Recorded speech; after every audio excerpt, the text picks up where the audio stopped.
Okay, just a couple of updates that may be of interest. The last hour, as all the ones prior, Honie has continued to meet with family members. A couple of differences you may be interested in is most of the day he has been sitting on the floor while he's been conversing with his family. And around 8:22, he got up on the bed to start talking with them. Also at 8:24, so just about 6 minutes ago, one of our deputy wardens went into the observation room to start to prepare him and the family to say their final goodbyes.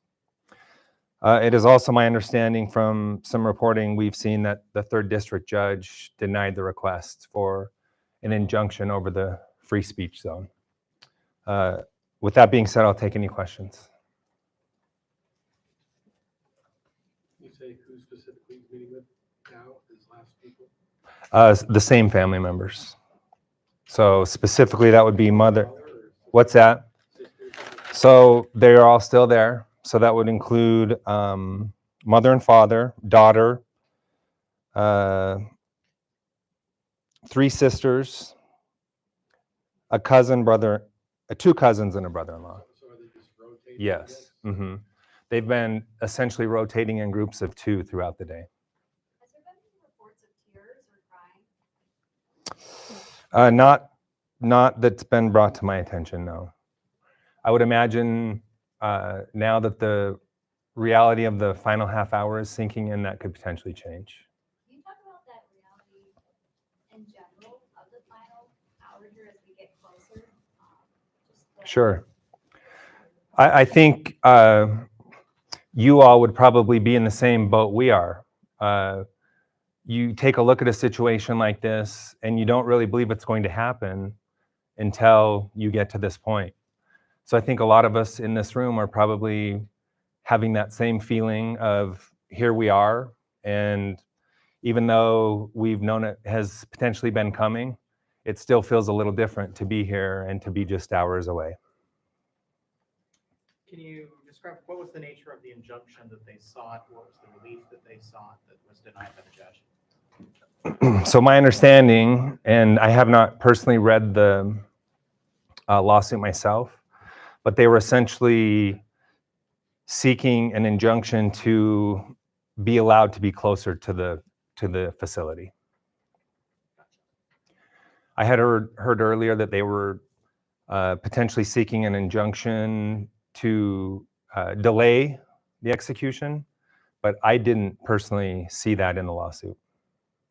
How did the final or the 7 p.m. run through go? So they're still back there right now, and I haven't heard back from them, but I will check with them and have a report for you in the next hour. Then you had mentioned that he had requested and participated in, I think you called it a pipe ceremony. Mm-hmm. Are there any other accommodations that will be made for his body in terms of religious or otherwise? Yes. afterwards? So he made 2 requests of us. One was a pipe ceremony and one was a smoke smudging ceremony. We accommodated both of those requests, and those took place on Monday. There is also a request for a spiritual ceremony after he is pronounced dead, and we are going to allow that. Do you know the nature of what that is? I do not. Will that be something that the witnesses will be able to watch as well? The witnesses will not be able to see that.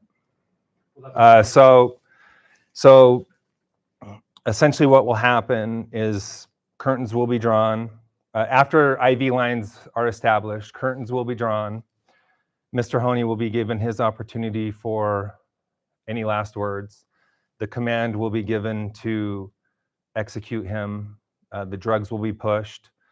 Once we see on the EKG monitor that there is no heartbeat anymore, curtains will be closed.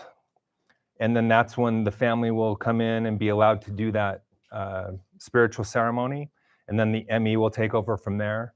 Once the ME is finished with their duty, media witnesses will then be allowed into the chamber to observe and document. Do you know how long that ceremony is expected to take? I don't know for sure, but I anticipate just a couple of minutes. Mm-hmm. Will the executioner be in the room, or are they outside of the room? And lines go into the room. Okay, so you've seen the video and the pictures. So if you're looking at the execution table with the arms on the far side, there's a little slit in the wall, essentially. The IV lines will be running through there, and that's where the execution team is. So they will not be in view of the witnesses. Have any of the victims' family representatives said they'll be here? I'm sorry? Will there be any victim representatives? We are expecting 7 members of the victim's family to be here. And again, we will release that list in our final press conference. Do you know if any of them will talk in the press conference afterwards? They will not. Glenn, would you be willing to ask the family what the name of that service they're going to provide? for them? Sure. Can you tell us any more about the person who's the executioner, if they volunteered for this job, how you find someone that's willing to do it, and also what credentials they are? Do they have to be an MD? Could it just be someone who's a nurse? It's an MD. I can't really get into many of the details other than that. But they are contracted also. They are not UDC employees.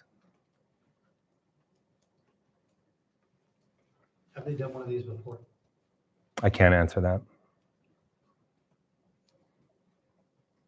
When the firing range is used, there's always a blank where there's a possibility where you don't know if you were the one who actually fired the bullet that killed them. Is there anything that happens in with the IVs where there's multiple IVs and 2 people doing it, and you don't know which one does it, or is it finite? Yeah, good question. To my understanding, no, but I will verify that and follow up with you in the next hour.